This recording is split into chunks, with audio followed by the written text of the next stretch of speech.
O Anime Recaps Tagalog, mapapawaw ka sa sarap. Nax. Pumasok si Hayato sa bahay at nag-iisip ng malalim nang biglang makarinig ng ingay. At pagtingin ay nakakita ng Hello Pussy dahil may babaeng nagpapalit. Pero mas malala ang nakita niyang bundok at gubat nang may dumating pa. Kaya napatakbo siya na nagtaka kung bakit may mga babae sa bahay niya. Hinabol siya ng babaeng nakaborles at nakaratay kick kaya knockout si Hayato. Itinali siya ng mga babae sa humingi ng pasensya nang makilala ang bida. Lola ng bida ang may-ari ng bahay at ng cafe na iyon. Ngunit iniwan ng bida nang magpunta siya ng Tokyo para mag-aral. At umuwi siya dahil namatay ang matanda, at nagulat na lang nang makita ang mga babae sa tirahan nila. Ang 5 babae ang naging kapamilya ng lola ng bida pagkaalis niya. Kaya sila ang nakatira sa bahay. Dahil sa inis ay pinaalis ng bida ang mga chicks, kaya nagpunta ang mga ito sa tabing dagat at nag-usap kung anong gagawin nila. Dahil sinabi ni Hayato na nais gawing parking lot ang cafe at bahay ng namatay na lola. Habang nag-uusap ay nasabi ni Ami na sa kanilang 5, ay siya lang ang nakitang hubad ni Hayato lalo na noong magkarate siya, kaya ito nahihiya. Naisip bigla ni Riho na dahil mga chicks naman sila, at parang mga unggoy mag-isip ang mga lalaki, ay nagplano sila para mapaalis ang bida. Tinuro nila si Oka na magdamit katulong at subukin ang inakala nilang virgin na bida. Kaya nang mag-isa ang bida na nag-iisip sa kwarto nito ay pumasok si Oka na nakadamit katulong. Saka tinawag si Hayato na master at nagtanong kung anong pagkain ang gusto nito. Sumagot si Hayato na hindi na magbabago ang pasya niya at sinabing gusto ng fried chicken. Pero pilaf lang ang alam lutuin ni Oka. Ipinilit ni Hayato ang fried chicken at nang maluto ang hiling nito ay uling ang dumating dahil nasunog. Kaya nagkompute ang bida kung magkanong nasayang na pera at sinabi kay Oka. Kaya napahiya ang babae na feeling na bully.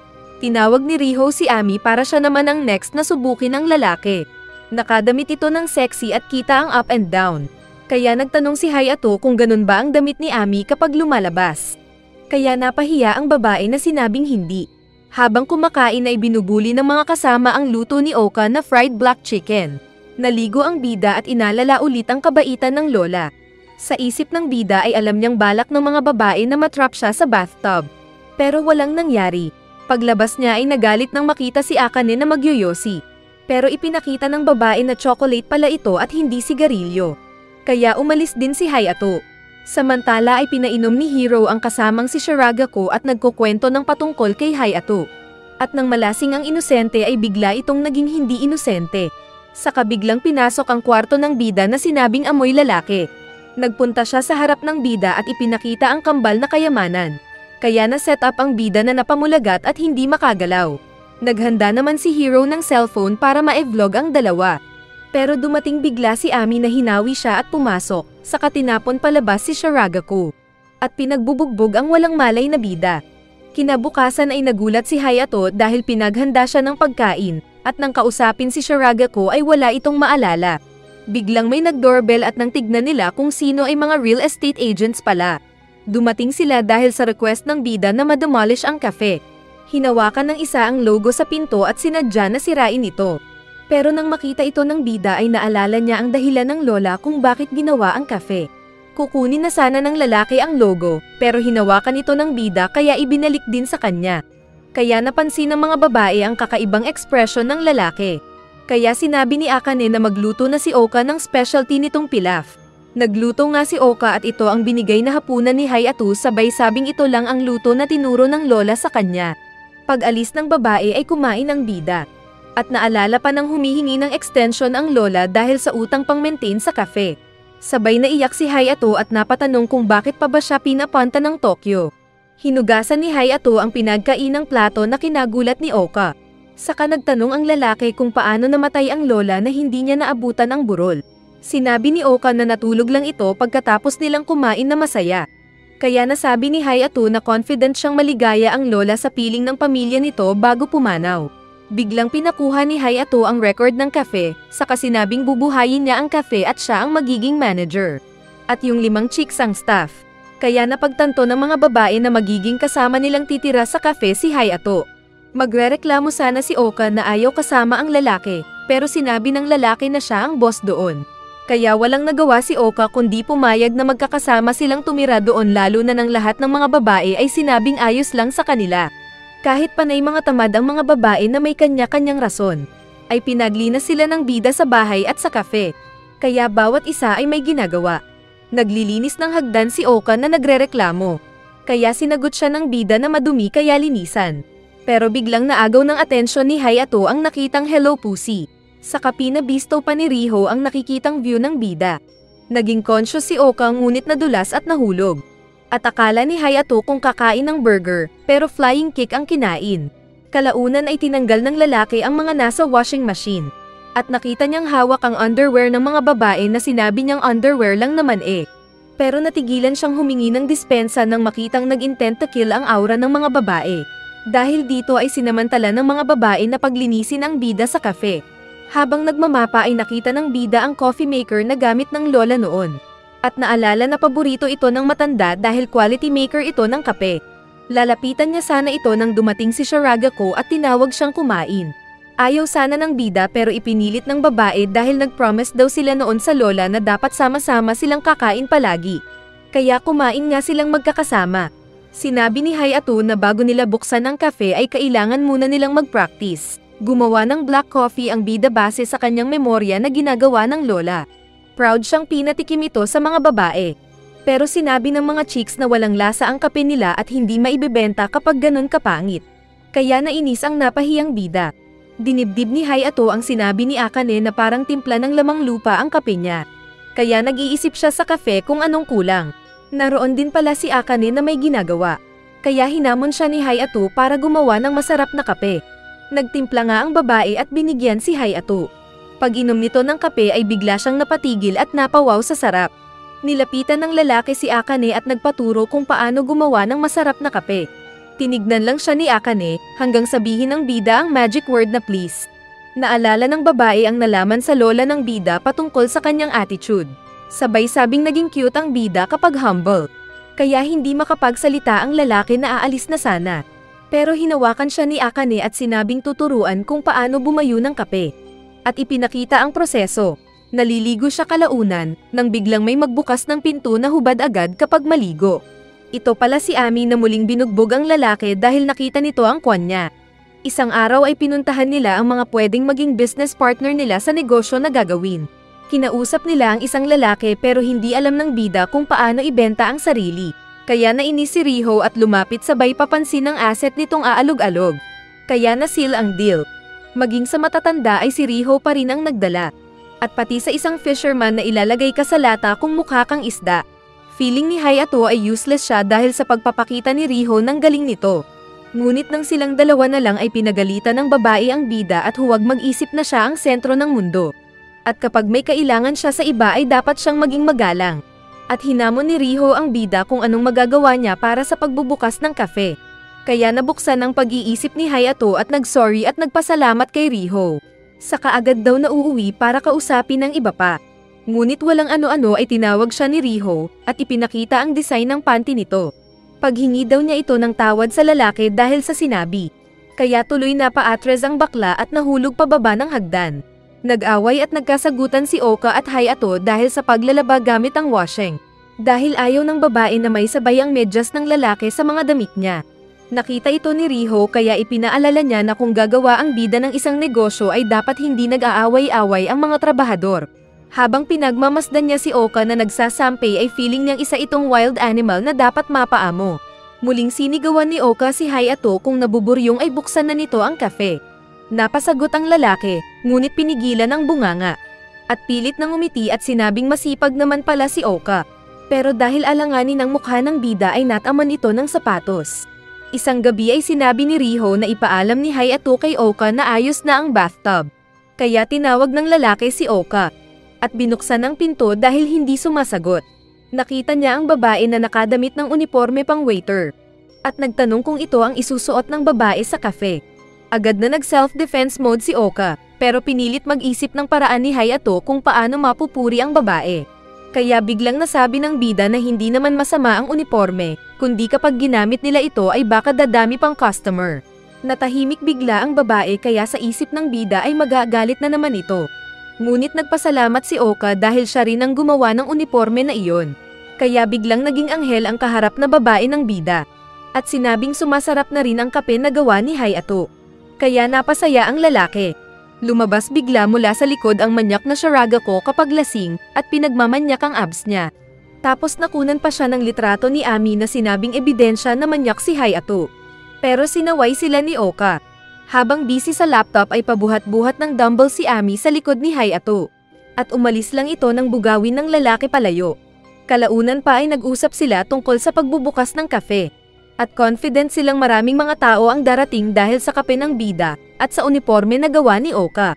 Masaya ang mga babae at lahat ay may sinabi, maliban lang kay Ami na late reaction ang pagsasaya. Saka naglabas pa ng resibo ang bida bilang patunay na may stocks siyang nabili at magagamit nila ang pera para sa kafe. Habang mag-isa niya sa tabing dagat ay nagpasalamat siya dahil lahat ng mga babae ay madali lang niyang nakagaanan ng loob. At habang nag-iisip ay dumating si Ami na nagtanong kung anong dahilan at bakit lahat sila ay madali lang napalapit ang loob sa kanya. At naisip ng bida ang tungkol sa lola nito na panay ang kwento tungkol sa ugali niya sa mga babae. Napahanga si Hayato dahil hindi naman pala bobo si Ami. Ngunit binawi niya ito sa isip, nang biglang sabihin ng babae na siya ang dahilan kaya napagan agad ang loob ng mga babae sa bida. Saka patawa-tawa pa itong umalis. Ngunit muling tumigil at seryosong sinabi na may mga bagay ding mahalaga sa lalaki na nawala dahil kay Ami. Na-curious si Hayato sa sinabi nito.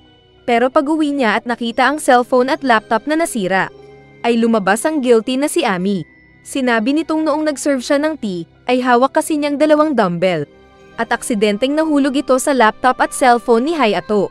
Tapos dumating pa si Sharagako na sinabing nagka-scandal ang pinag-investan ng bida ng kanyang stocks.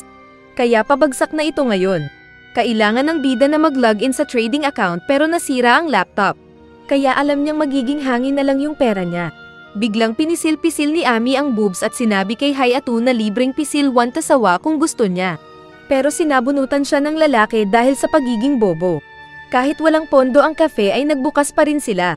Sinabi ng bida na lahat ng mga babae ay mag-focus sa trabaho. May dumating na 2 lalaki na agad pinagsilbihan ng mga babae. At nang matikman nila ang kape ay kasing sarap daw ito ng dating timpla ng lola niya. Nasabi ni Sharagako na apo ng dating may-ari ang nagtimpla, sabay bati sa kanila ni Hayato. Kaya sinabi ng mga customers na babalik sila ulit. Dumating ang iba kaya naging busy sila sa pagtatrabaho. Ngunit pagpasok ng isang lalaki na mukhang politician, ay nagiba ang paningin ni Hayato. Maging ang mga babae ay naalala na ito yung sakit ng ulo ng lola nila. Umupo si Fuwa at hiningi ang pinakamasarap na kape nila. Kaya tumalikod si Hayato na nag-ayos ng kape. Namukan siya ni Fuwa na tinawag kaya lumapit ang bida. Nagpasalamat si Hayato dahil sa tulong ni Fuwa noon sa lola. Ngunit nais ni Fuwa na yumuko ang bida. Naiinis man siya ngunit yumuko pa rin siya tulad ng nais ni Fuwa. Pero kulang daw ang pagbaw nito na hindi gaya ng lola niya noon na parang grasshopper sa pagyuko. Naiinis ang bida na nais nang suntukin ang matanda. Pero naalala niya ang sinabi ng lola na lahat ng magiging customer nila doon ay ituturing nilang kapamilya. Itinaas ng bida ang kamao, pero para umawat pala dahil naisaktan ng mga babae si Fuwa. Kaya nagpasensya si Hayato na sinabing may ipis daw kasi na hinahabol ang mga babae na nagpunta sa paanan ni Fuwa na nais nilang pitpitin. Ngunit manyak si Fuwa na itinaas ang palda ni Sharagako. Kaya hinawakan ng bida ang kamay ng matanda na pinapaalis. Dahil kung hindi ay kakasuhan nila ng sexual harassment. At maraming nakakita, kaya walang nagawa ang matandang pangit kundi ang umalis. Nagpasalamat ang mga babae sa kanya, saka nagpatuloy sila sa negosyo. Ngunit sa pagdaan ng mga araw ay unti-unting nawalan sila ng customer. At nakita ni Akane ang tensyon sa mukha ni Hayato. Sa isip ng lalaki ay nadali ang stocks niya kaya walang pondo. At mas nalintikan siyang lalo nang humingi ng sahod si Akane. Dahil paparating ang Spring Festival ay naisip ni Hayato na magbukas din sila ng stall. Kaya may magbabantay sa stall at mayroon din sa cafe. At nang marinig ng bida na kailangan nila ng bagong menu, ay sinabi niyang kailangan nilang huwag manatili sa pag-serve lang ng kape. Naisip ni Sharagako na magluto ng cookies. Nais daw niyang dagdagan ng alak ang lulutuhan. Kaya sa isip ng bida ay delikado dahil baka maglakad ng hubad ang babae. Pagpasok ni Riho ay nagtanong kung anong maitutulong niya. Pero hindi siya gaanong napansin dahil busy ang dalawa sa paggawa ng cookies. At para hindi magtampo ay sinabi ni Hayato na balak niyang si Riho ang gagawing manager sa cafe habang wala siya dahil magaling ito. Kaya nag-boost ng sarili ang babae at masayang umalis. Habang nagluluto ay patuloy sa paglalagay ng iba't ibang klase ng alak si Sharagako. Nagtanong ang bida kung saan natuto ang babae magluto at bakit gustong gawin ito. Kaya nasabi ng babae na may pinuntahan daw siya noon at nakaamoy ng masarap. Saka sinabing kasing bango daw nito ang pawis ng lalaki. Kaya nagnerbiyos si Hayato. Ngunit nag-joke lang ang babae. Kaso ay bigla siya nitong hinuli at niyakap para daw amuyin. Nalasing pala ito sa nag-evaporate na alak na nilagay sa niluluto. Nasa ganoon silang sitwasyon nang bumalik si Riho na sinabing inutakan lang pala siya ng bida para ma-take advantage si Shiragako. At hindi na siya nakaangal nang hinila siya palayo sa lasing. Tumakbo si Hayato sa kwarto kung saan nag-uusap sina Oka at Ami. Kasunod pa rin niya si Shiragako at Riho, kaya kinuha ng lalaki ang ginawang headband ni Oka. Ginawa niya itong bra nang wala sa sarili na Shiragako. Nagalit si Oka na sinabi kay Ami na may masama na tao sa tabi niya. Kaya mabilis na kinaratay ni Ami si Hayato na lumipad. Nagtanong si Akane kung may nagawa ba silang cookies recipe ni Shiragako. Pero wala sabi ng bida na may pasa. Kaya ibinigay ni Akane ang recipe na orihinal na binalak nilang ibenta ng lola. Pagbukas ng Spring Festival ay nagbukas nga ang bida ng booth. At binati sila ng dalawa pang seller na nagbigay ng kanilang mga produkto. Na agad kinuha at kinain ng loko na Ami. Pagkaalis ng mga ito ay pinagalitan ni Hayato si Ami. Saka nakita ang tulog na Oka na nakanganga. Kaya biglang pinasakmal ni Ami ang tinapay sa bunganga nito kaya muntik malunod. Nagpunta ng CR si Oka para magising kaunti. Pero paglabas niya ay may nabundol siyang mga gangster na iba ang tingin. Hinila siya ng mga ito para ma-chicks. Ngunit nagpatulong si Oka na bumalik sa stall. Kaya lumapit doon ang mga siga na maayos na sinabi ng bida na umalis na. Mayabang pa ang mga ito na nagandahan din kay Ami na sinabihan ng bida na huwag aangal. Dumating ang kapitbahay nilang kalbo at pinaalis ang mga siga. Hindi na nakapalag ang mga sakit ng bayan ng lahat ng mga nagtitinda doon ay pinagsabihan sila. Kaya umalis din ang mga ito. Kaya nagpasalamat si Hayato sa mga kasamang businessman. Masaya ang mga bida dahil sa magandang sales. Ngunit pagbalik nila kalaunan sa stall, ay nakita ang maraming nakatayo sa harap ng pwesto nila. Ginawa palang basurahan ang kanilang pwesto. Apo daw ni Fuwa yung siga sabi ni Kalbo. Dahil dito ay sinabi ni Hayato na tatanggalin nila ang pwesto sa festival stalls dahil siguradong babalik ang mga siga. Sa daan pag-uwi ay nagpasensya si Oka dahil feeling niya ay siya ang dahilan kung bakit nagpunta ang mga bully sa stall nila. At naging dahilan pa ito kaya nag-close ang pwesto. Pero ipinaliwanag ng bida na tinanggal lang nila yung pwesto pero hindi sila sumusuko. Nagbalik sila ng cafe at ipinakita ng bida ang balak nito na paggamit ng food cart. Dahil dito nagsimula ang lola niya bago pa ang cafe. Inutusan ng lalaki na ayusin na ni Ami ang cart. Saka inutusan si Oka na sabihin kay Riho na mag-post sa FB at i-promote ang negosyo nila. Agad din silang nagpunta ng ibang lokasyon at nagbenta doon at marami naman silang customer. Nag-alala si Oka na mauubos ang benta nila pero dumating si Ami na dala ang supply. Dahil siya ang pinakamalakas sa kanila. Isang mag-asawa ang dumating at nakita ang magandang disenyo ng damit ni Oka. Kaya sinabi ng bida na gawa mismo ito ng babae. At bumili din ng mga ito bilang suporta. Pag-uwi nila na hila-hila ang food cart ay nasabi ng bida na iyon ang problema dahil nakakapagod. Sa madilim na kalsada ay hinarang silang bigla ng mga bully. Lumapit si Hayato na sinabing masama ang paninira ng pag-aari ng iba. Pero sinampal siyang bigla ng bully kaya natamba si Hayato. Sabay sabi ng bully na malakas ang lolo niya sa mga pulis. Ngunit sinabi ng bida ang tungkol sa self-defense. Kasabay na biglang nag-flying kick si Ami at naitapon ng isang lalaki. At nosebleed na bagsak sa lupa at kinagulat ng dalawa pa. Sinipa ni Ami ang isa pa kahit kita ang Hello Pussy, kaya bagsak ulit. Ngunit nalobat ang babae dahil napagod sa trabaho. Kaya napangiti ang mahinang nilalang na kumuha ng pamalo. Papaluan sana ang babae pero ginamit ni Ami ang secret weapon at nalagyan ng bulaklak ang siga. At gamit ang uppercut ni Ryu ay knockout ang apo ng politician. Sinabi ni Hayato na swerte ng mga ito dahil si Ami ang kinalaban nila. Dahil kung si Oka na tinawag niyang Mad Dog ang tumira sa mga bully, ay ikakalat nito ang kanilang mga bangkay sa ilog. Kaya tumakbo ang mga natakot na bully. Saka inilabas ni Hayato ang nai-record nitong audio na boses ng bully. Sa cafe ay maraming tao at nahihirapan si Shiragako sa pag-serve dahil mag-isa lang niya. Pero masaya daw ito dahil nag-aastang owner na ng isang cafe ang bida. Dumating bigla si Riho mula sa school at agad na tumulong sa pag-asikaso sa mga customers. Kinagabihan ng tulog na ang lahat, ay pinuntahan ni Hayato ang kwarto ni Riho dahil bukas pa ang ilaw nito. Nakita niyang nagpo-post ito sa social media at pinapakilala ang kanilang cafe. Napatanong ang bida kung bakit ito ginagawa ni Riho imbes na part-timer lang siya. Kaya sumagot ang babae na malaki ang utang na loob niya sa cafe at sa lola ng bida. Sinabi ng bida na maging hinay-hinay lang si Riho. Pero naalala tuloy ng babae ang nakaraan noong sinabihan siyang walang silbi. Nagalit ang babae na lumapit kay Hayato, kaya ipinaliwanag ng bida na nag-aalala lang siya kay Riho. At sinabihang hindi aabot kahit 1 taon ang babae kung masyado siyang magpapagod.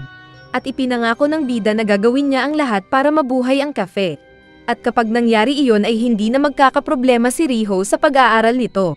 Napanganga ang babae na naalala na ganun din ang sinabi noon ng lola sa kanya. Saka hinawakan ng lalaki ang ulo ni Riho.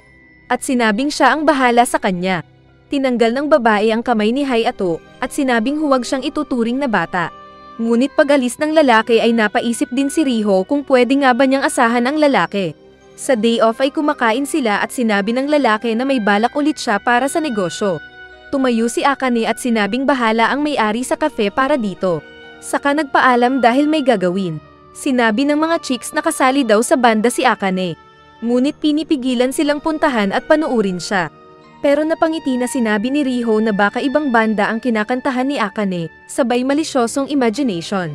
Sinabi ni Shiragako na nasira ang kanilang oven toaster, kaya nagpunta ng bayan ang bida at bumili ng bago. Habang naglalakad siya ay narinig niya ang usapan ng mga tao na ang ganda daw ng boses ni Akane. Napatigil siya saglit, pero naisip niyang manood muna ng palabas. Samantala sa isang madilim na pasilyo ay ipinakita ang maraming mga tao na pinapanood ang nagkakantahang mga singer na rockistang babae. At kasama ang lead vocalist singer na si Akane. Naghihiyawan ang mga tao sa kantahan. Saka ipinakitang kasama sa mga manunood ang bida. Pagkatapos ng performance ay nagpaalam agad si Akane sa mga kasamang rockers. At sinabing kailangan niyang umuwi agad para kasamang kumain ng kapamilya. Sa isang tabi ay nagsalita si Hayato na tinawag si Akane para bumili ng pagkain. Kaya na-shock ang babae na nakita doon ang bida. Lalo pa itong na-conscious nang sinabi ni Hayato na manunood sana siya ng palabas, pero walang magandang movie kaya pinanood na lang yung bagong indie band. At nakita nga niya si Akane na kumanta. Kaya nahihiya ang babae sa kanya na hindi makatingin lalo na nang sabihin ng bida na malikot pala ang isip niya at dinadala sa kanta. Pero sinabi ng bida na hindi niya sasabihin sa iba kung anong nakita. Samantala sa bahay ay namamatay na sa gutom si Ami dahil sa kahihintay sa kanila. Sa tren ay nagtanong ang bida kung bakit ayaw ni Akane na panuurin siya ng mga kasama sa bahay. At sinabi nitong feeling daw niya na dadalhin yung mga magulang doon. Sinabi pa ni Hayato na maganda ang may pangarap. Ngunit sumagot si Akane na kasali lang siya sa banda na anumang oras ay pwedeng mawala. Pero ipinaliwanag ng bida na hindi lang ordinaryong singer si Akane dahil may kakayahan siyang mangakit ng damdamin. At ipinakita pa ang binili nitong CD na kanta ng babae. Hindi daw siya bibili ng bagay na walang silbi. Kaya napangiti ang rekista. Kaso ay sinabi ng bida na kailangang galingan ni Akane sa pagsasalita sa mga breaks niya. Minsan na walang trabaho ay nag-usap ang mga babae tungkol kay Hayato. Nagtaka sila dahil kahit may 5 babae na kasama ang lalaki sa bahay ay wala itong nilapitan. Sinabi ni Oka na nakita siyang hubad ng lalaki. Pero ipinaliwanag ni Riho na pumasok kasi siyang bigla sa CR na hindi kumatok. At sinabi rin ni Ami na nakita din siyang hubad ni Hayato. At sinagot ni Riho na pumasok kasi siyang hindi kumatok sa CR. Sinabi naman ni Shiragako na ganun pa man ay lalaki pa rin si Hayato. At kung sakaling may mangakit sa kanya ay siguradong bibigay din ito. Kaya nagkatinginan na lang ang iba dahil alam nila ang nangyayari kapag nalalasing si Shiragako. Naalala nila ang sinabi ng lalaki na susubukan nilang buhayin ang cafe sa loob ng 1 taon. Pero kung hindi swerte ay naisip ng mga babae na baka aalis ang lalaki at mag-aasawa. Sinabi ni Naoka at Riho na hindi nila gustong maging asawa ang katulad ni Hayato. Nasabi naman ni Shiragako na wala pa siyang balak. Pero natigilan silang lahat nang sabihin ni Akane na gusto niyang maging asawa ang bida. Pero binawi din na joke lang. Sinabi naman ni Ami na gusto niyang maging hero at bubugbugin ang sinumang mananakit kay Hayato. Saka nagpatakbo-takbo. At pagbukas ni Hayato ng pinto na may dalang pagkain, ay bigla siyang binangga sa ulo ni Ami. Nakita ng babae na nagalit ang mukha ni Hayato, kaya ini-offer na naman nito ang aalog-alog. Pero nagalit pang lalo si Hayato na hinabol ang sakit ng ulo. Minsan na umuwi si Riho ay narinig niya ang usapan ni Hayato at Shiragako na masyadong malaki daw ang pinapasok ng lalaki, kaya hindi kasya. At nag-imagine siyang gumagawa ng bata ang dalawa. Pero pagbukas niya ng pinto ay sandwich burger ang ginagawa ng dalawa. Habang dahan-daang tinuturuan ni Sharagako ang bida sa pag-aayos ng burger, ay lihim na nagseselos si Riho sa likod. Kaya pinaghiwalay niya ang dalawa sa kasinabing dapat ay mag-upgrade sila sa old style na burger. Hindi makapagdesisyon si Hayato kung anong gagawin nilang burger. Kaya sinabi ni Sharagako na gagawa siya ng burger tulad ng dating gawa ng lola nila. Samantalang ibang version naman ang gagawin ni Riho pang new generation. Pagkatapos nilang lutuin ang mga tinapay ay tinawag nila ang bida para tikman ito. Ngunit feeling daw ng bida ay busog na siya. At sinabing pupunta ng kwarto nito. Naiisip pala ng bida na ayaw niyang may isang ma-offend sa mga kasama kaya ayaw tikman ang mga luto nila. Ngunit nang kumakain na sila ay nasabi ni Sharagako na masarap ang tinapay ni Riho, at sinabi din ni Riho na masarap din ang tinapay ni Sharagako. Nagreklamo si Ami dahil bakit yung gawa na tinapay ni Hayato ang kakainin niya. Pero lahat naman ay masarap sa kanya. At nang kinain nga ito ni Ami ay nasarapan na nagbiro pang gawa nila ng menu ang burger ni Hayato. Nagulat sila kinabukasan dahil naging tahimik ang kilala nilang weirdo na Ami. Kaya sinabi ni Oka na kailangan nilang dalhin ito sa hospital. Pero ayaw ni Hayato. Nang closing time ay nagtaka ang bida dahil sinabi ni Ami na siya na ang baalang maglinis. Kabaliktaran ng Ami na kilala nila na nais umalis agad at ayaw maglinis. Kaya nagtanong si Hayato kay Akane, at sinabi ng babae na one-kick knockout daw si Ami sa kalaban sa tournament. Kinausap ni Hayato si Ami kinagabihan at naroon din si Oka na nakinig. Nagulat si Ami nang sabihin ng boss na alam nitong natalo siya sa karate match. At nasabi ng babae na may mga bagay na hindi pala niya kayang gawin kahit mag-ensayo pa siya ng husto. Sinabi ni Oka na huwag siyang maniwala na wala siyang hindi kayang gawin. Pero sinabi ni Hayato na magkakaiba ang talento ng bawat tao. At pwedeng natalo si Ami dahil oras na para matuto siya sa buhay. Sinabi ng lalaki na nagawa niyang matalo noon ang mga bully sa kalsada dahil nais niyang manalo. At pwede din siyang mag-isip ng bagong teknik na sasanayin. Ibinigay ni Oka yung dumbbell niya. At muling na-motivate si Ami na magpalakas. Saka nagulat sila nang malaman nilang sinubukan kasi ni Ami ang Hadouken power ni Ryu sa tournament. Kaya siya na-axe kick ng kalaban at natalo. Napagtanto ng dalawa na nakabalik na yung dating Ami nila. At muli itong nag-exhibition hawak ang dumbbell. Kaso ay nahulog yung dumbbell sa bagong laptop ni Hayato. Kaya natakneneng ang babae na sinabing hindi sinasadya. Lalo na nang makitang nagalit ang bida. Muling inialok ni Ami ang boobs nito. Kaya pinagmamasa nga ng bida ang bubita. At galit na binalibag sa kama. Nabigla din si Oka na naroon na pinulot yung dumbbell. Pero aksidenteng nabitiwan niya at nasira naman ang cellphone ni Hayato. Kaya hinabol siya ng lalaki na nais ding masahin yung siopaw niya. Minsang busy masyado sa cafe sina Hayato, Sharagako at Ami, ay pinuntahan niya si Riho para magpatulong. Ngunit busy ang babae na marami daw gagawin sa araw na iyon at hindi makakatulong. Kaya sina Oka at Akane na lang ang tatawagin niya. Puwersahan niyang binuksan ang kwarto at biglang nakita ang nagpapalit ng damit na Oka at Akane. Kaya siya binato ng tsinelas sa mukha ni Oka. At sinabing saka na lang tumulong ang mga ito pagkatapos. Ngunit pagsapit ng gabi ay hindi nakatulong ang mga babae. Kaya naisip ng lalaki na masyadong busy ang mga babae sa kanya-kanyang ginagawa. Naalala niyang hindi sila tunay na magkakapamilya at stranger pa rin ang mga babae sa kanya. Dahil wala na ang lola niyang tunay niyang kadugo. Kaya pinuntahan niya ang kwarto ng mga babae para kausapin. Ngunit pagbukas niya ng pinto ay binati siya ng mga babae na naghanda pala ng party para sa 2-month anniversary ng cafe. Sinabi ng mga babae na noong hinahanap sila ni Hayato kanina ay naghahanda sila ng sorpresa para sa bida. Kaya pinaghubad ni Riho ang mga kasama para sila ang mapansin ng bida. Maging si Sharagako ay nagluto din ng mga pagkain at mula ito sa mga sahod nila. Nagpasalamat ang mga babae sa kanya dahil nagawa niyang maayos ang kanilang tahanan bilang pamilya. Kaya masaya ang lalaki na hindi ma-explain ang pakiramdam. Saka pinagmaskara siya ni Ami para hindi daw makita ang luha. Masaya sila sa pagkain nang biglang may tumawag kay Akane. Kaya lumabas siya at kinausap ng lihim ang ina. Isang umaga ay nagulat si Sharagako nang sabihin ni Akane na masarap ang luto nito. Nilapitan din niya si Ami na nagrereklamo dahil masakit daw ang boobs nito dahil sa lakas ng pagpisil ni Hayato. Kaya ipinaliwanag ng lalaki ang nangyari noong sinira ni Ami ang laptop niya. Sinabihan ni Akane si Ami na huwag kasing maglaro sa loob ng bahay. Hindi man obvious pero agad nang napansin ni Hayato ang pag-iiba ng aksyon ni Akane. Maging ng 4 na babae ay nasabing naging mas open na si Akane sa kanila. Nang minsang mag-usap sina Akane at Hayato, ay diretsahang sinabi ng bida ang naiisip na balak na silang iwan ni Akane. Kaya nagulat ang babae. Sinabi nitong may pagbabago na mangyayari sa pamilya nila. At kahit hindi niya kukunin ang sweldo sa buong buwan na iyon. Saka sinabi sa bida na dahil aalis na siya, ay ipinakita ang boob sa lalaki sabay sabing libre masa bilang goodbye token. Kaso ay hindi mabilis ang kamay ni Hayato tulad mo kaya nahiya ang babae at tinago ang epektos. Pero sinabing marami siyang dating fans na lalaki kaya ibig sabihin ay attractive din siya. Dahil dito ay nabisto siya ng bida na pati yung banda ay iiwan na rin ni Akane. Sinabi ni Hayato na nais niyang mag-date sila ni Akane ng buong araw.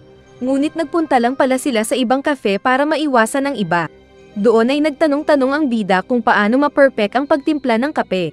At naalala ng babae ang bilin ng lola na mula sa puso ang lasa ng pagtimpla ng kape. At kung wasak ang puso ng nagtitimpla ay hindi ito magiging masarap. Dahil wala nang masabi si Akane ay umuwi na sila at dumaan sa backdoor. Saka pinagtimpla ng kape ng bida ang babae. At habang nagtitimpla ang babae ay sinabi ni Hayato na maganda ang liriko ng kanta na sinulat ni Akane. Nagtanong ang babae kung bakit hindi siya tinanong ni Hayato kung anong nangyari. Kaya sumagot ang bida na hindi niya pwedeng puwersahin ang ayaw magsalita kahit pa kapamilya niya. Kaya kusang nagkwento si Akane na nagmula siya sa mayamang pamilya. At namatay na ang tatay niya at siya ang next in line para sa negosyo nila. Binigyan siya ng 1 taon para gawin ang lahat ng nais, kaya siya nasa cafe at sumali sa banda. Pero tinawag na siya ng ina para maging asawa ng isang hindi niya kilala para sa business marriage. Ibinigay ni Akane ang natimpla na kape, at tahimik na nilasahan ni Hayato. Saka sinabing alam niyang hindi masaya si Akane na iiwan sila. Nalaman daw niya ito dahil lasang tae ang kape na ginawa niya. Kaya nagulat ang babae. Sabay labas din ng mga nakikinig palang 4 na nabisto dahil hindi makontrol ni Ami ang pag-iyak. Sinabi ng mga babae na ayaw nilang umalis si Akane samantalang nagsisimula na silang maging close. Kaya ipinagtapat din ni Akane na ayaw niyang umuwi at nais manatili sa cafe kasama ng iba pa. At mas nais pa nitong matuto kung paano gumawa ng mas masarap na kape. Saka humingi siya ng tulong kay Hayato na ayos lang sa bida. Dumating ang nanay ni Akane na mukhang chicks ng Yakuza. Sinabi ng ina na bilasan nila ang sasabihin sa kanya, kaya sinabi ni Hayato na magsalita si Akane. Kahit ayaw ay napilitan si Akane na humiling pa ng panahon sa ina. Ngunit sinabi ng ina na kung para lang sa banda at trabaho ay wala na silang pag-usapan at umalis na sila. Sinabi pa ng ina na nawalan na ito ng galang sa anak dahil sa naging itsura at pananalita. Dahil hindi nagsasalita si Akane ay sinabi ni Hayato na magsalita siya ng may paninindigan. Kaso ay nag-alala si Akane na sinabing hindi naman siya pinagtatanggol ni Hayato. Kaya galit na ipinaintindi ni Hayato na buhay ni Akane ang kanilang pinag-uusapan, at desisyon ng babae ang kailangan para sa malayang future niya. At kung wala siyang lakas ng loob para matanggihan ng ina ay sumuko na lang siya sa lahat ng nais gawin. Naintindihan naman ito ng babae. Kaya nagpaalam sa ina na ipagtitimpla niya muna ito ng kape. Samantala ay wrong info ang sinabi ni Ami sa mga kasama na sinabi daw ni Hayato na sumuko na lang si Akane. Kaya nagalit ang mga ito kay Hayato. Naalala ni Akane ang turo ng lola sa kanya. At pagkatapos ay hinaing niya ang kape sa ina at sinabing ito ang resulta ng 1 taon na pag-alis niya. Pagkalasa ng ina sa kape, ay bigla itong nagkwento ng nangyari sa buhay niya. Isa daw siyang diplomat at nagkapunto sa buhay na masaya sa passion. Ngunit hindi niya inasahan na maging tagapagmana ng isang malaking negosyo. At sa isip niya ay sinasayang lang ni Akane ang buhay. Kaya siya nagpunta doon para puwersahin ang anak na umuwi at maging tagapagmana. Ngunit nang matikman niya ang timpla ng anak na kape, ay nalaman niyang may passion din ang anak. Kaya hinayaan niyang bahala na ito sa buhay. Dumating bigla ang 4 na babae at nagmakaawa na huwag kunin ng ina ang anak. Tapos nang sawayin sila ni Hayato ay binalibag lang ito ni Ami. Pero sinabi ni Akane na ayos na. Kaya napangiti na lang ang mga babae dahil tumulong naman pala si Hayato. Ngunit nang tignan nila ang bida ay ginawa na pala nila itong basahan. Sa labas ay nagpasalamat si Akane sa ina. At sinabing siya rin ang pipili ng mapapangasawa. Kaya nagbiro ang ina na karapat dapat daw si Hayato. At marami man siyang kakompetensya ay dapat siyang manalo. Kaya hindi mapigilan na mag-blush ni Akane. Kalaunan ay nilapitan ni Akane si Hayato sa tabing dagat. At nagpasalamat ito dahil tinulungan siyang mahindian ng ina. Sinabi ng bida na masaya din siya dahil malalasahan niya ang kape ni Akane ng matagal-tagal pa. Niyakap siya ng babae sabay sabing buong buhay na malalasahan ng bida ang kape niya. Ayos na sana ngunit biglang tumayo si Hayato na nag-blush at palusot na sabing siya ang boss, saka pumasok para kumain. Ibinigay ng lalaki ang sahod ng mga chicks, at sinabing may balak siyang gawin para sa next project nila. Dumating si Akane na nagbigay ng iced coffee ni Hayato saka sinabing umpisa ito ng till death do us part na kape para sa bida. Nagselos ang iba pang chicks kaya nilinaw ng bida na assuming lang si Akane. Kaya sinabi ni Akane na joke lang pala. Dahil summer na ay nais ng bida na gumawa sila ng pwesto sa tabing dagat. At kailangan nila ng summer menu at summer outfit. Kaya agad na ipinakita ni Oka ang outfit na sexy pang summer at walang hiya na pinapakita ang asset.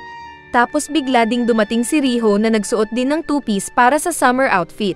Tapos maging si Shiragako ay nababaliw din kaya kawawa ang bida. Naaktuhan sila ng umuwi na Akane mula sa pagkanta. Kaya nagpatulong ang bida. Pero sinabi lang nitong pinalitan nila ang pangalan ng banda ayon sa suggestion noon ni Hayato. Saka din nito isinara ang pinto, kaya nainis si Hayato. Naghanda ng magandang halo-halo si Shiragako para sa summer promotion nila. At habang kinukunan ito ni Hayato ng litrato at pag-press ng capture, ay biglang lumabas sa tabi ang mukha ni Ami na naka-goggles. Tapos agad ding kinain ni Oka ang halo-halo kaya hindi na makunan ni Hayato ng litrato. Tinawag sila ni Riho na magpunta ng tabing dagat para mag-picture. Sinabi niyang para ito sa promotion ng kanilang itatayo na Seaside Cafe. Masayang nag-post ang mga babae para magpaganda. Ngunit nagulat ulit si Hayato sa mukhang matanda na Ami na naka-eyeglass ng peking mata. At walang pakialam kahit pinagalitan ni Hayato. Nang inakala ng lalaki na uuwi na sila, ay biglang tinanggal ni Ami ang stockings at peking mata saka nagpunta ng dagat. Nainggit ang iba na sumama din at naglaro sila sa tubig. Kaya nag-stolen shot ang bida sa mga babae. Nag-viral ang Insta post nila online, pati yung kasama si Ami, kaya madaming dumating na mga customer pagbukas nila ng cafe. Nagtanong si Ami kung bakit napalitan ang pangalan ng cafe sa beach, maging ang damit nilang two-piece sana. Kaya ipinaliwanag ni Riho na kailangan nilang mag-adjust para sa mahinhin na Shiragako. Kaya na-imagine na lang ni Hayato ang itsura ng lasing na Shiragako.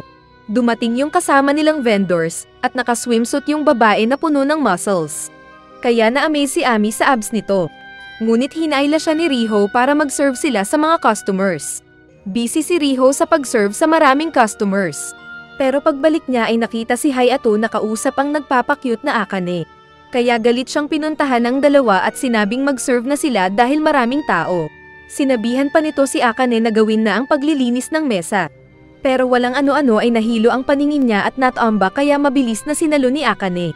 Paggising niya ay nasa kama na siya katabi ang bida. Sinabi ni Hayato na na-heat stroke daw siya dahil sa sobrang pagod. Hinawakan ng bida ang ulo ni Riho at sinabing concern ito sa kanya. At dahil dito ay hinawakan ni Riho ang kamay ng lalaki na pinahawak sa mukha niya. At sinabing mag-iingat na siya. Nahihiya itong sinabi sa bida na magpasensya kay Akane. Nasaktong nasa labas ng pinto. Pero sagot ni Hayato na personal niyang sabihin ito. Nang ayos na si Riho ay sinabi ni Shiragako ang nangyari na nag-alala masyado ang bida sa kanya. Masaya siyang bumalik para magpasalamat sa bida. Ngunit nang makita niyang maraming chicks na kausap ito, ay agad siyang pumagitna at sinabing dadalhin ang order nila sa mesa. Sa kagalit na sinagot ang bida nang kausapin siya. Namamangha si Hayato sa natural na husay ni Riho sa pakikipag-usap sa mga tao. Kaya nagtanong siya kay Shiragako kung anong background nito. Pero walang gaanong alam si Shiragako. Biglang dumating si Ami na humingi ng pahintulot na bugbugin kapag may kalaban. At tinuro nito ang sitwasyon ni Riho na hinaharas ng 3 bully. Kaya inutusan ng bida ang karate master at sinabing iligtas si Riho. Lumapit si Ami na may maskara at tinakatakot ang mga bully na mag-order na sila. Saka nagpalit-palit pa siya ng mukha ng maskara. Ngunit dahil sa buhok niya ay namukan siya ng mga lalaki na yung babaeng bumugbog sa kanila. Kaya nagtakbuhan ang mga siga habang habol-habol ni Ami. Sinabi ni Ami kay Riho na nag-alala ulit si Hayato sa kanya. Kaya maluwang ang ngiti nito na magso-sorry sana sa bida.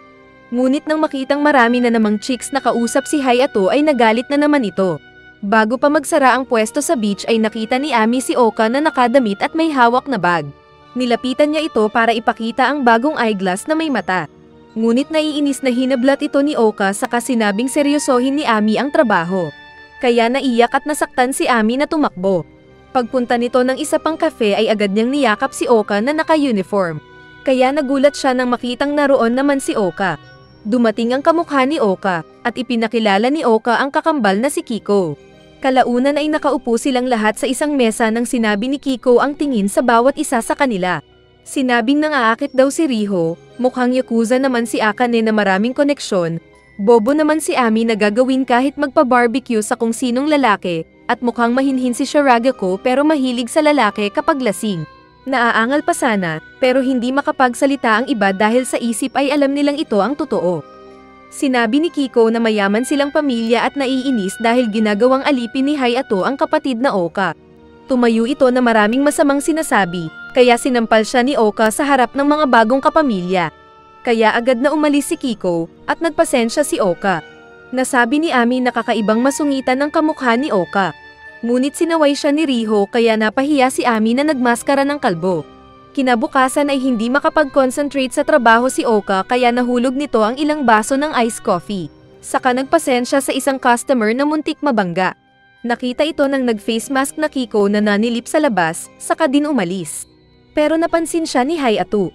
Nais nitong makausap si Ami kaya patungo siya sa isa pang cafe. Ngunit nang makita niya si Ami at marinig na natatakot din lang ito kapag nagagalit si Oka, ay hindi na siya nagtuloy at umalis.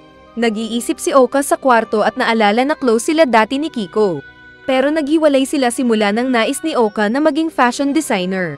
Samantalang nagpatuloy sa Tokyo University ang kapatid ayon sa nais ng mga magulang. Biglang pumasok si Hayato kaya itinago niya ang panty. Sinabi ng bida na nakita nito si Kiko na nag-disguise para siguro kausapin si Oka. Feeling ng bida ay nais nitong makipagbati sa kanya. Sinabi ni Hayato na walang masamang sinabi ang kapatid kay Oka. At inutusang kausapin ang kapatid para makipag-ayos. Binigyan din siya ng day off bukas para gawin ito. Saka umalis si Hayato. Kaya kinabukasan ay nagpaalam muna si Oka sa mga kasama. At paglabas ng pinto ay naroon na si Kiko na naghihintay. Kaya nag-usap silang dalawa sa isang tabi kung saan madaming reklamo si Kiko sa ate. At nagselos daw ito dahil bakit may pang summer outfit ang mga kasama ni Oka samantalang hindi siya binigyan. Kaya hinawakan ng ate ang mukha ni Kiko at nagsorry sa pagsampal sa kanya. At sinabing ito pa rin ang little sister niya. Kaya naiyak ang nagpa-baby na Kiko. Magkasama silang bumalik sa bahay pero pagbukas ng pinto ni Oka, ay nakita niyang nire-rape na naman si Hayato ng mga babaeng naka-two-piece. Kaya inis na isinara ni Oka ang pinto. Nakita nila si Akane sa isang tabi na tinawag sila para magkape. At sinabing may paboritong cake si Oka. Kaya excited si Kiko na nais kumain ng cake. At buti na lang daw dahil hindi nakita ng kapatid yung ginagawa ng mga siraulong kasama at ni Hayato. Saka pinaghanda ni Akane ang masayang Kiko na kumain ng cake na may alcohol. Kinagabihan ng tinawag ni Oka si Hayato para kumain ay nagpasalamat ang babae sa advice ni Hayato na kausapin ang kapatid. Nagtanong ang babae kung paano nalaman ni Hayato na hindi si Oka si Kiko. Kaya sinabi ng lalaki na dahil sa pananalita nilang magkaiba. Napakabaho daw ng mga lumalabas sa bibig ni Kiko patungkol kay Ami. Samantalang kilala ni Hayato na si Oka ang pinaka-caring sa kanilang lahat sa cafe na iyon. Naging masaya bigla ang babae na pinuri din si Hayato dahil sa pagiging kalmado nito kahit nilait-lait ni Kiko ang cafe. Ngunit biglang naging egocentric si Hayato na sinabing Tokyo U student din siya. At nakapasok agad kahit high school pa. Kaya nadismaya ulit si Oka. Habang nag-iisip ang bida sa kwarto nito patungkol sa negosyong cafe, ay dumating si Akane dala ang isang kape. At ininom ito ni Hayato, nakasama ang libreng pasilap ng kayamanan. Nasabi ng babae na magaling ang lalaki, saka lumapit ito at sinabing pwede siyang turuan patungkol sa nakikita sa langit na mga stars. Sabay hawi ng damit para ipakita ang isang star. Ngunit sinabi ng bida na wala muna siyang panahon para mag-isip patungkol sa mga stars dahil kailangan niyang buhayin ang kafe ng lola sa loob lang ng 1 taon. Saka ininom niya ang kape na timpla ni Akane, sabay sabing baka balang araw ay magkakape siya habang pinapanood ang mga stars. Napangiti si Akane sabay sabi na hindi niya naiintindihan ang tinutukoy ng lalaki na stars, kaya napahiya ang lalaki. Ngunit bago umalis ang babae ay muli itong tumingin at sinabing maganda ring panuurin ang buwan. Sabay ngiti. Kaya nasabi din ng bida na alam ng babae ang tinutukoy niya. Saka sa hallway ay alam ng babae na on hold muna ang sagot ng bida sa panliligaw niya. Minsan ay nagpunta ang mga bida sa isang paliguan ng mainit na tubig. Nagtipon ng mga babae sa paliguan ng mga babae at naroon din pala si Mrs. Abs, na muling sinipat ni Ami ang muscles. Samantalang nagtipon din ang mga lalaki kasama si Hayato. At malakas ang bunganga ng mga ito na malaki daw ang dinadala ng bida. Kaya sa kabilang paliguan ay nag-iisip ang mga babae kung gaano kalaki. Nagtanong si Mrs. Abs sa mga babae kung gusto ba nila si Hayato. Sumagot si Ami na gusto niya ang lalaki dahil palagi siyang pinapakain ng masarap. Samantalang tumayo si Shiragako na sinabing nahihilo sa init. Seryosong nagtanong ng diretsahan si Akane kay Riho kung gusto ba nito ang bida. Pero hindi makasagot si Riho sa kaumalis ng pool dahil iniisip niyang ang layunin ngayon ni Hayato ay maayos ang kafe. Pero lumapit ulit si Akane at sinabing gusto niya si Hayato at sinabi na niya ang nararamdaman sa lalaki. Kaya hindi malaman ni Riho ang isasagot. Nang pauwi na sila ay dumaan muna sila sa isang convenience store. At nagpapabili si Ami ng gatas. Kaya sinabi ni Akane na gagawan niya ito pag uwi ng coffee milk. Sinabi ni Riho na bibili muna siya ng iluluto pang almusal nila. At mag-isa lang sana niya pero sinabi ng ibang mga babae na samahan ito ng bida. Pumayag naman ang bida dahil siya ang boss at hindi payag na may mangyaring masama sa mga staff. Sa daan pa uwi ay iniisip pa rin ni Riho ang sinabi ni Akane na nagtapat na siya sa lalaki.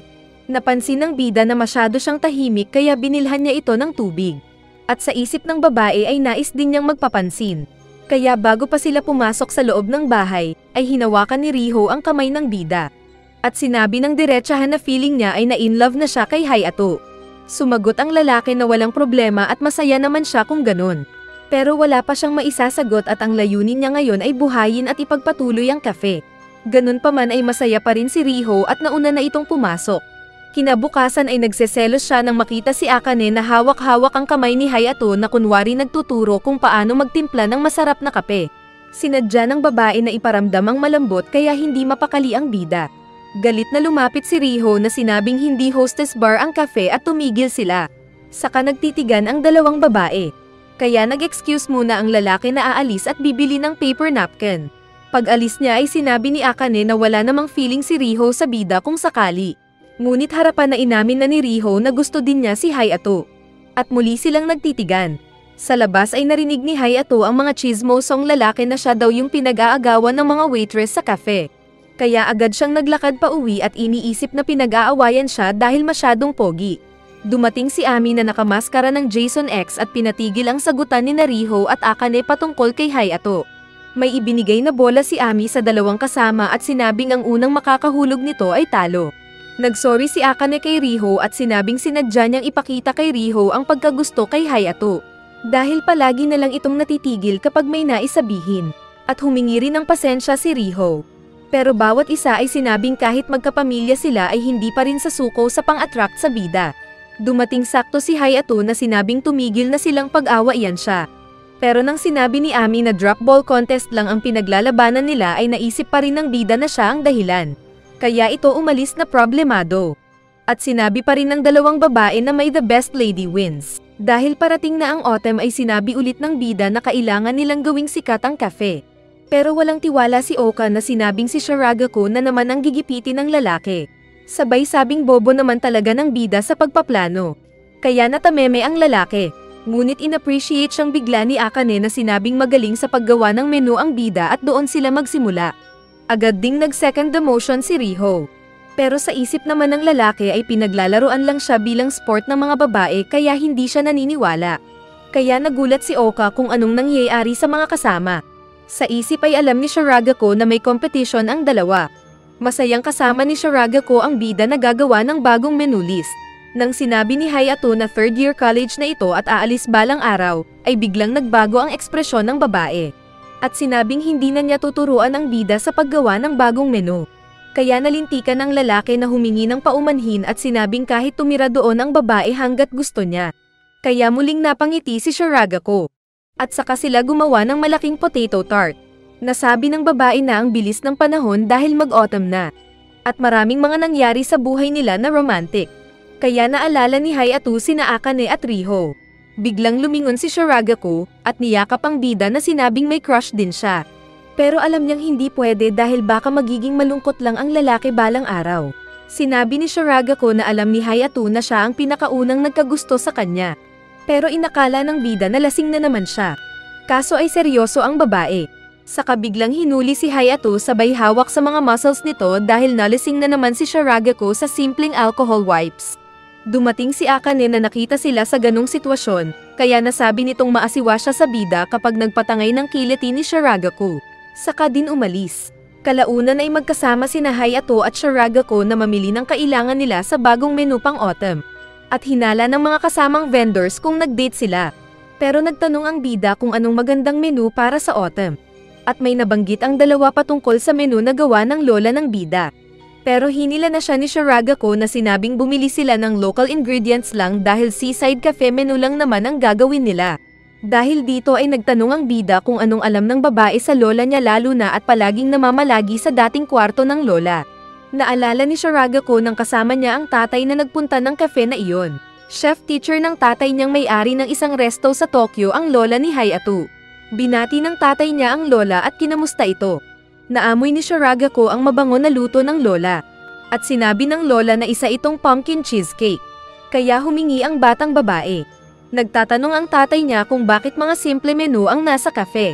Pero hindi pa nakasagot ang lola nang biglang dumungaw ang batang Hayato na sinabing nagugutom. Saka bastos na humingi ng pagkain sa lola nito. Kaya inutusan ng lola si Shiragako na dalhin ng isang dessert para kainin nila ni Hayato. Hinanap nga ng babae ang batang bida. Pero paglabas niya ng pinto ay nadapa siya at natapunan ng gatas ang sapatos ni Fuwa.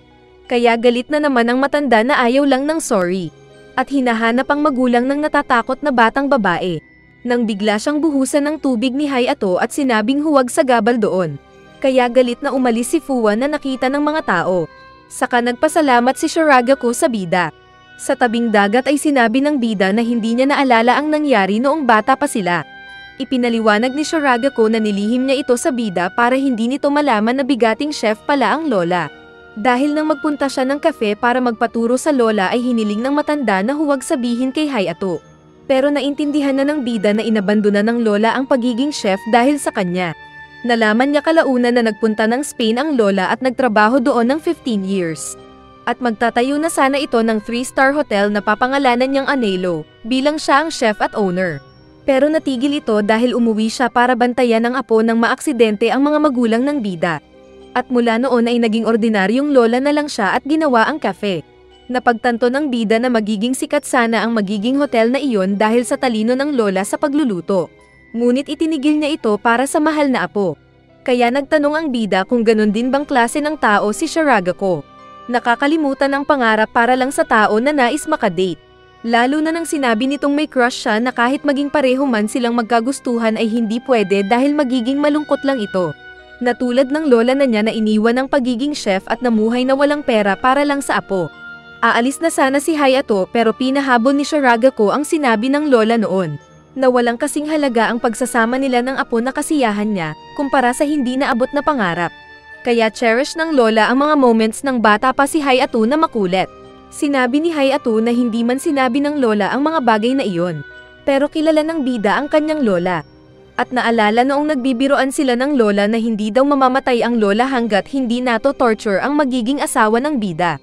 Sinabi ni Shiragako na noong mamatay ang lola ay nangako sa sarili na kung babalik si Hayato at ima-manage ang cafe, ay susuportahan niya ito bilang isang pamilya. Nagulat sila nang biglang lumabas sa pinto ang iba pang mga babaeng umiiyak dahil narinig ang buong kwento ng lola. At sinabing maging sila ay susuportahan ang bida sa pag-manage ng cafe dahil sa pagmamahal nila sa lola. Flash forward, isang bata ang umuwi at tinawag ang tatay. Ipinakita ang tumanda na Hayato na nakita ang picture ng 5 chicks. Nakita ito ng bata at sinabing cute ang nanay niya noong bata pa ito. At nagtanong kung sino ang mga kasama pang naroon. Nais na sanang itago ng Hayato ang litrato, pero sinabi ng anak na magandang display ito. Balik sa buhay ng bida, ay nagpunta sila sa isang park para mag-picnic. At doon ay nasabi din ni Shiragako na maging siya ay pwedeng maging candidate sa mga babaeng pwedeng maging asawa ng bida. Kaya nagkaroon ng idea si Oka na may mga babae pala doon ang gusto ang bida. Pero tahimik lang sina Akane at Riho. Aksidenteng nainom ni Shiragako ang inumin ni Riho, na alak pala. Kaya muling nawala sa sarili si Shiragako na pinatungan ulit si Hayato, na nasabi ni Akane at Riho na delikado. Nasabi na lang ni Oka na tumigil sila dahil nasa park sila. At natapos ang series. Ngunit ang tanong ay, sino kaya ang nakatuluyan ng bida sa 5 babae? Mag-comment na sa baba.